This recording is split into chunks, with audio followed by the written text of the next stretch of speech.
Dr. Paula Uruburu is an expert on the story of Evelyn Nesbit, a story forever clouded in myth and embellishment. One of the things that I do when I teach my classes, I try to explain the difference between fact and fiction, and it's funny over the course of time how something that was fact becomes fictionalized. This is absolutely true of the Diana figure that adorned the top of the tower in Madison Square Garden. The Diana was created by American sculptor Augustus St. Gaudens, one of architect Stanford White's best friends. Stanford White's mistress at the time was the beautiful chorus girl Evelyn Nesbit. The fiction is that Evelyn posed for the Diana, and it's funny because I thought it was the case too until I realized that the sculptor Augustus St. Gaudens had created the sculpture for the World's Exposition 1893.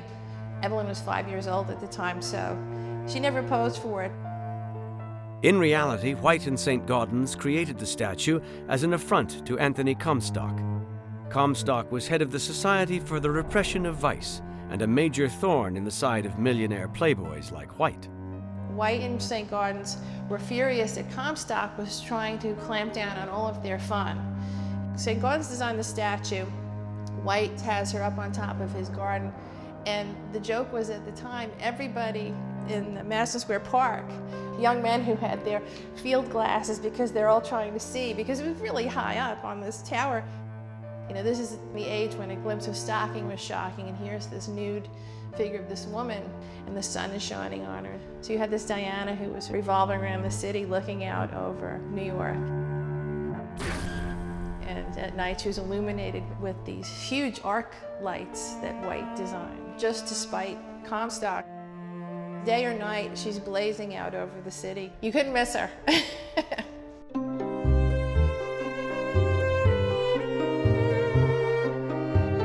When Anthony Comstock complained about it to try to get them to take it down, White and St. Gaudens said it's a public sculpture, but to appease him, he had St. Gaudens design this sort of gilded drapery that they put up, which would ostensibly cover her modesty, knowing full well that when the first really big wind came, it would blow off, which is exactly what happened. So she was covered for a brief time, and then they didn't bother to try to put it back up again. And unfortunately, she came down with the garden in 1925 when it was demolished.